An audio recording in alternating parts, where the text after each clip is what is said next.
Miss boleh mungkin diupdate dulu nih babynya sekarang udah usia berapa dan udah bisa ngapain di rumah? Ya udah lewat 3 bulan menuju ke 4 bulan, hampir 3 bulan setengahan ya. Udah mulai bisa tummy time, lehernya naik, tambah berat badan juga, udah lebih kuat nahan dingin daripada sebelum-sebelumnya karena dulu prematur. Udah mulai ngoceh-ngoceh juga, tambah banyak bersuaranya, mulai ketawa-ketawa, ketawa-ketawanya pun udah mulai ada suaranya nggak cuma cengar-cengir aja. Ya perkembangannya gitulah istilah. Tapi menjadi Hmm. seorang ayah nih Hmm. ada mungkin kebiasaan yang berubah nggak di rumah? Nambah banyak yang harus diperhatikan. Udah gitu, ini karena bayi jadi kitanya yang harus ngalah ya. Kapanpun mereka bangun ya tengah malam ya sudah. Jadi ya dua lagi jadi kayak zombie lah. Jadi kalau pagi sampai ke sore sayanya milik umat, kajian, malam ngurus untuk keluarga. Jadi full 24 jam Masya Allah.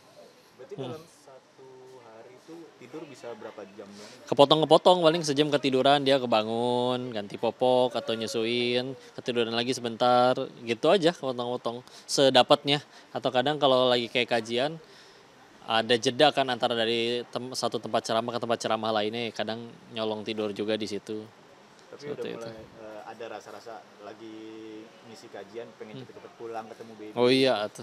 iya tuh lah udah mulai rindu terus jadi kalau keluar juga kepikirannya mereka lagi ya gitu. Mungkin belajar parentingnya dari mana sih kok? Dari sebaik-baiknya contoh aja di Quran ada, di Nabi ada. Karena bukan fanatik ya, lebih kayak kalau kita pengen jadi pemain bola ya belajarnya ke pemain bola, ke Lionel Messi nggak mungkin ke Chef Juna ya nggak. Maka udah ada contoh yang terbaik dipandu wahyu, dipandu oleh pencipta yang paling tahu banget kita itu settingannya kayak gimana, tinggal ikutin. Dan mereka sudah terbukti menghasilkan generasi seperti orang-orang hebat seperti Abu Bakar, Umar, Utsman, Ali, radhiyallahu anhum dan sahabat-sahabat lainnya. Itu kan ada ilmunya semua, tinggal kita mau ambil atau enggak. Apa mungkin gaya parenting yang paling diutamakan saat ini? Dua pilar utama pendidikan dalam Islam itu satu doa, dua keteladanan, ya. Imam Syafi'i dulu sukses mendidik anak dan muridnya karena memang sibuk mendoakan wabil khusus ketika tahajud. Dan dua teladan, karena kadang orang anak ini memang ada fase di mana dia belajar dengan meniru dan makin besar dia akan ngelihat ini orang tuh bisa saya ambil apanya sih ketika ada orang nasihatin dia tuh mikir nih orang siapa, wajib nggak, layak nggak saya dengerin dia. Makanya harus memberikan teladan salah satu yang membuat Nabi sukses dalam dakwahnya karena benar-benar beliau tuh keren jadi teladan karena kalau misalkan kita tidak dikagumi oleh misalkan orang yang akan kita dakwahi kita mau ngomong seindah apapun sampai ada ucapan kayak gini ya kalau misalkan kita udah berhasil jadi teladannya dia kagum ke kita kentut juga dianggap kata mutiara tapi kalau misalkan kita ya apa karya nggak punya jadi beban terus kita ngomong seindah apapun dianggap kentut sama mereka.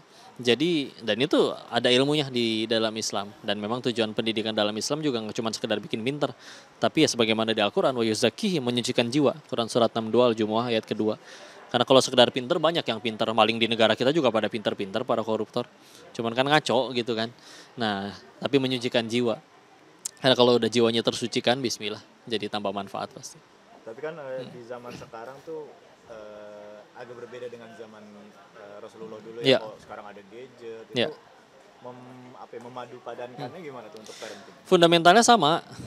Karena memang kalau memang kita mikirnya gini ya, kalau ada yang bilang kan nggak bisa kok apa-apa balik lagi ke Quran dan Sunnah. Itu kan 14 abad lebih yang lalu. Tar dulu kalau memang menurut Al-Quran dari Al-Fatihah sampai Anas nggak cukup buat jadi pegangan kita, mudah bagi Allah bikin aja ada Quran jilid 2. Bikin aja ada surat setelah Anas, surat ke-115. Nggak ada kan?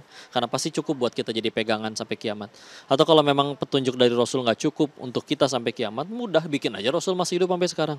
Atau bikin aja ada Nabi lagi setelah beliau, tapi kan nggak ada. Karena memang berarti cukup untuk kita jadikan pegangan. Tantangannya beda secara teknis. Dulu nggak ada gadget, sekarang ada gadget. Tapi fundamentalnya sama. Ideologi-ideologi yang lain yang beredar. Ketika akhirnya fondasinya tetap sama, ya itulah yang Nabi jalani gitu. Ketika beliau menyampaikan dirinya Rasul kan yang percaya cuma 4 orang. Istrinya, sahabatnya, sama anak kecil 2 orang. Tapi 23 tahun masa kenabian sampai sekarang masih diikutin miliaran orang. Fundamentalnya kan sama kan isinya. Tinggal nanti Allah yang tolong dengan keberkahannya. Tapi dari sisi seorang ayah nih kok, apa mungkin yang paling melelahkan merawat baby gitu? Masalah capek, masalah kurang tidur, akan ada harinya kita tidur nggak akan bangun-bangun lagi nanti di kuburan pas mati. Tapi yang jadi kepikiran itu adalah selalu orang yang dibawa kepemimpinan saya udah bahagia belum? Karena kita mau akhirnya duit banyak, mereka sehat-sehat, bugar-bugar, tapi mereka tidak bahagia gitu. Kita belum bisa jadi ayah yang baik, mereka benci sama kita. Apa artinya? Ya, kalau misalnya sederhana, ya kita nggak mungkin nggak misalkan nggak semua orang bisa makan enak di restoran, jalan ke luar negeri atau gimana, beliin mobil mewah apa ini itu. Tapi ketika dia bahagia dan berbisik gitu, aku bangga jadi anakmu, aku bangga kau papaku, aku bangga kamu telah menjadi ibuku. Kan beda itu yang lebih mahal daripada sekedar, ya balik lagi lah, sekedar kaya mah koruptor juga pada kaya. Cuman kalau misalkan Allah nggak ridho dengan sumbernya kan, nah untuk bilah. Tapi udah ada ini belum sih kok bayangan mungkin nanti anak kita mau diarahkan ke sini, anak kita mau ya kemana gitu. Iya diarahkan, yang penting bertakwa ya. Pengen pengusaha silakan, tapi pengusaha yang hafal Quran. Pengen jadi atlet silakan, tapi atlet yang takut sama Allah. Nah, dulu kan ya sama balik lagi di Quran diajarin. Nabi Yakub alaihissalam ketika akan wafat ngumpulin anak cucunya. Nah bayangin seorang raja mau wafat ngumpulin anak cucu kan kira-kira kayak mau bagi warisan. Tapi beliau kan cuma tanya satu hal. Mata ta'buduna min ba'di. Apa yang akan kalian sembah setelah aku tidak ada? Ngajarin tauhid. Selagi kalian nyembah Allah, kalian mau jadi pengusaha kayak, jadi pejabat kayak, jadi rakyat kayak, nurut sama Allah, kumpuli sudahnya Allah. Daripada kamu nih anak pertama perusahaan, anak kedua seorang mobil, anak ketiga apartemen 10, tapi nggak peduli dengan akidahnya. Nanti yang meninggal, ya di dunia juga bisa diambil. Dan kalau misalkan senang-senang di dunia doang kan terlalu sebentar. Kalau ujung-ujungnya di sana terpisah abadi. Kok sorry agak sedikit personal mungkin kok ya. Ya, Beberapa orang memilih untuk tidak mengekspos anak-anaknya di media sosial karena ya, takut aib. ya, Sedangkan Koko sendiri kan mengekspos ya. baby di media sosial. Ada ketakutan aib itu juga atau gimana? Kalau jujur sebetulnya kau juga nggak mau. Tapi dengan akhirnya ngelihat bagaimana bahagianya Teyunda ketika akhirnya ikut berbagilah sharing, hanya ikut berbagi kebahagiaannya karena istilahnya yang sharing anaknya di medsos juga banyak gitu. Qadarullah ini cuman lagi ada follower aja gitu istilahnya, makanya jadi rame gitu istilahnya. Khawatir tapi ya begitulah. Alhamdulillah kita punya Allah yang maha menjaga. Tugas kita cuma melayakkan diri kita jadi orang tua yang layak dirinya dan anak-anaknya dijaga sama Allah. Daripada misalkan nggak posting, tapi kita nggak peduli anak-anak ini maksiat atau enggak. Nggak posting, tapi kita nggak melayakkan diri kita di hadapan Allah. Kita tetap maksiat, tetap nggak mau ningkatin takwa. Ya tetap ngaco juga. Kayaknya bismillah kalau misalnya itu bisa membuat mereka bahagia.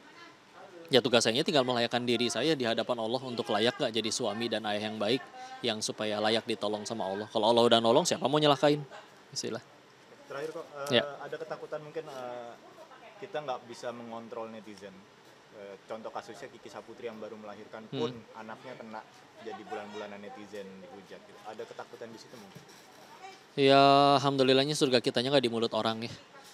Dan kalau misalkan kita masih kepikiran terus sama omongan netizen, ya itu jadi pikiran bahwa oh berarti masih ada ilah lain di hati saya selain Allah nih.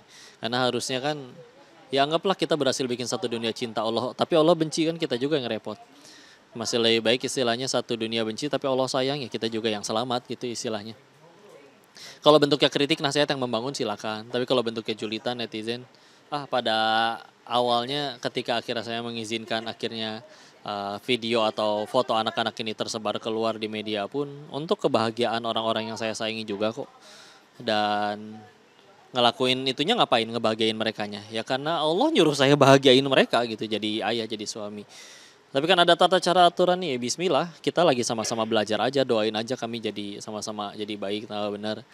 Yang pasti kami nggak pernah minta istilahnya dikenal atau gimana, tapi yang kami tahu ya sudah, ini lagi dikasih alat aja, popularitas itu cuma alat untuk ngenalin Allah. Kita meninggal gak ditanya followersnya berapa, tapi ditanya kamu ngajarin apa ke followers kamu.